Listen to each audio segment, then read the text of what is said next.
Hey, what's up guys, and welcome to Tech Tips with Sold Out Media. I'm Caleb, and today Amanda's not here. So today we are reviewing the Hohem iSteady MT2 3-axis gimbal. We found this gimbal on Amazon and thought we'd pick it up for one really unique and interesting reason that a lot of other gimbals don't do. It has a little AI module on the front of it that actually is supposed to track with you as you move through a space.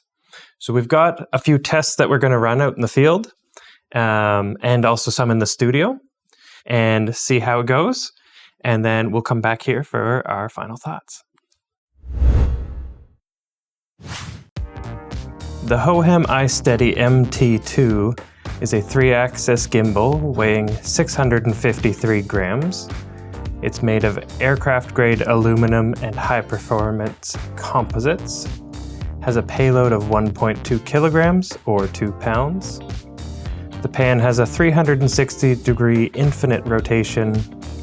The roll has a 200-degree rotation, and the tilt has a 290-degree rotation. The battery capacity is 2600 milliamps. The battery life is up to 17 hours, but 6 to 8 using most of the functions on the gimbal. And charging time is about 3 hours. The gimbal is compatible with various DSLRs, any smartphone, as well as action cameras. All right, so I'm going to walk you through balancing the gimbal here. So whenever you balance a gimbal, you first of all want a flat surface that you can work on. Thankfully, this gimbal comes with a little tripod leg, which makes it a little easier. So I'm just going to screw that on the bottom.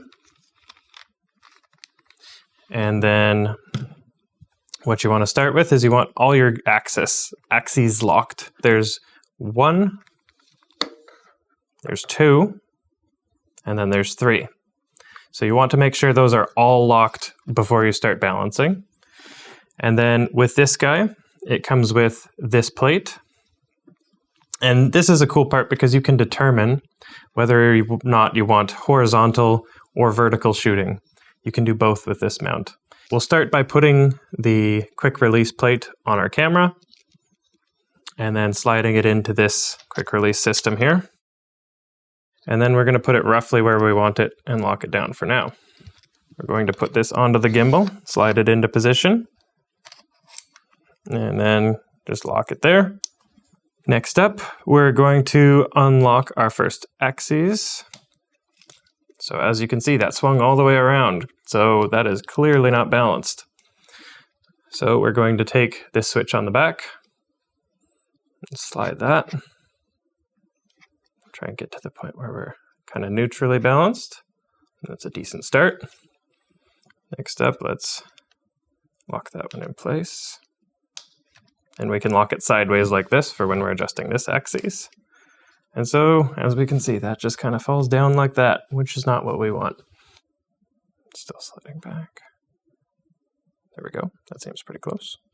And then what we're going to do to test that is tip it back, tip it forward, and it stays, which is great. So now that we've got a couple hypothetically balanced, we're going to release those. And now it's tipping a little bit to the right. So what we're going to do is take this adjuster and slide it back a little bit the other way. A couple things to keep in mind when you're balancing a gimbal. Make sure you have your batteries, SD card, and your focal length set ahead of time. Because if you tweak the focal length on a lens, that's going to gently, ever so slightly shift the weight forward or backward, which is going to throw off your whole balance. It seems like we're decently balanced there. Unlock the third axis. And then for this test, we're going to want to kind of hold it here and make sure it doesn't swivel too hard. So we're just going to slide that forward a bit.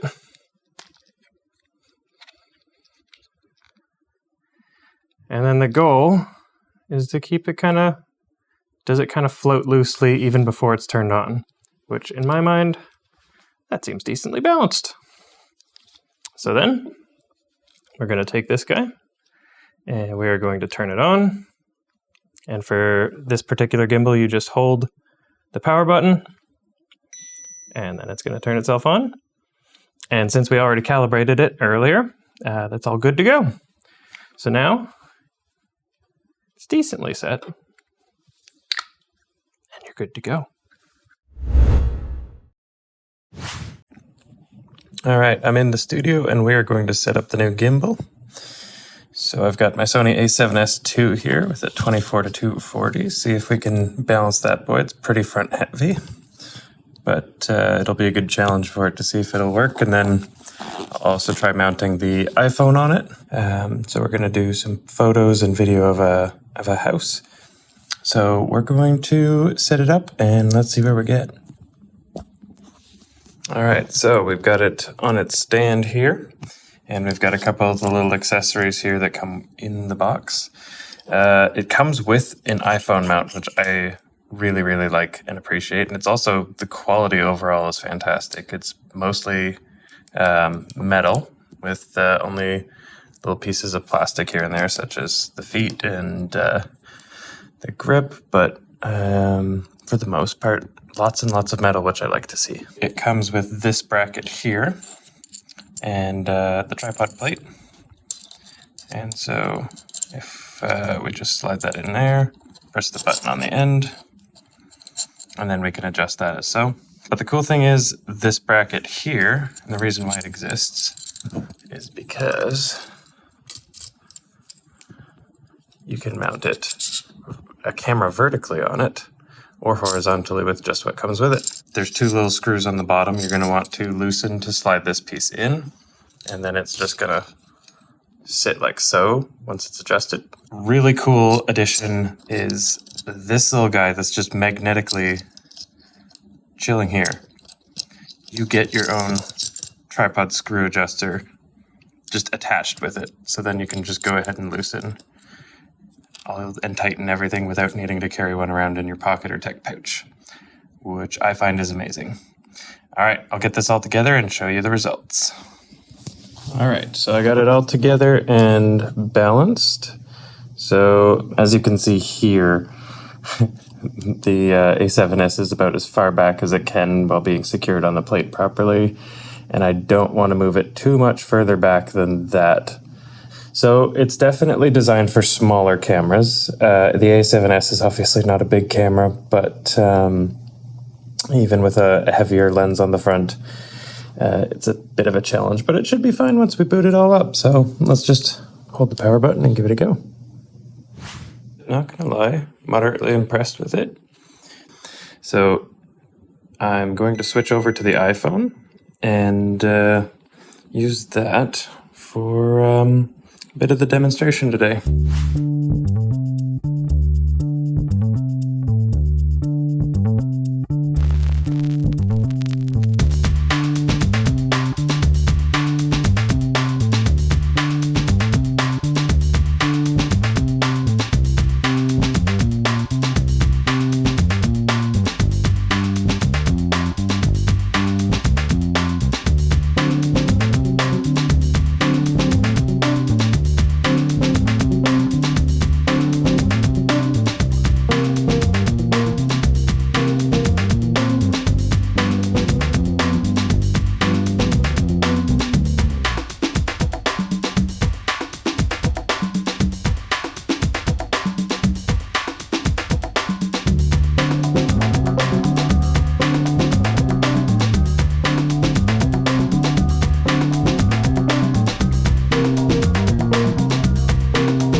All right, so we're back in the studio to do some tests on this guy. See how it functions.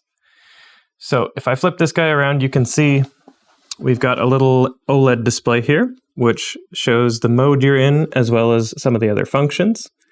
The mode has a pan, tilt, follow mode, or just a pan follow. It's got a POV mode that adds a little bit of natural movement while you're moving to make it feel like you're kind of viewing from a first-person perspective. The mode I ended up using the most was the pan tilt follow. So it adds the tilt as well as just the pan. And then if you hold the trigger on the back, it will kind of track with you in a sports mode way. So I used kind of a combination of the pan, tilt, follow, where I moved through a space, but then kind of locked onto the position I wanted. So it works decently well.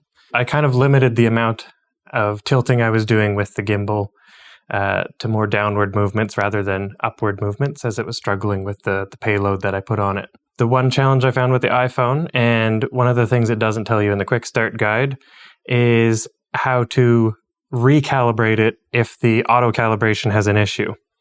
So when I was shooting with the iPhone, it just had a slight tilt to it, and doesn't matter how many times I turned it off and turned it back on, it was still slightly tilted. So what I did on the joystick here, you've got the mode button that you can use to switch between modes. If you press that 5 times, then it goes through an auto calibration where it recalibrates everything. It wasn't in the quick start guide, and it wasn't in the online video for getting set up with it. And there we go, it snapped back too. It also, if you plug it in via USB-C to whatever cable your camera uses, it also allows you to do the record and stop function. Certain cameras allow focus adjustments as well as zoom adjustments. However, the camera I was using didn't allow most of those functions, but it did allow start, stop, record, which I found extremely helpful in the field. Now let's go ahead and try out some of the AI tracking features here. So I'm going to turn on this little device on the side here, the AI device. And then if I double tap this, that spins it back to neutral. So I guess I'll just do it the long way around. I think there's a quick shortcut, but it's a little finicky. There we go. And then you just give it the OK symbol, and it starts to track you. And that's doing a pretty good job. I am actually kind of impressed. Not gonna lie. Now, if you want to stop the tracking, all you do is you hold out your hand for a stop, and then it stops tracking and locks in place. So then I can do this to OK again, and then it's going to track with me. Another thing you can do with this gimbal is it's got that AI tracking unit also acts as a fill light. So if I hold here, then I've got a tiny little light. It doesn't do much, but in a dark location, it'll help a little.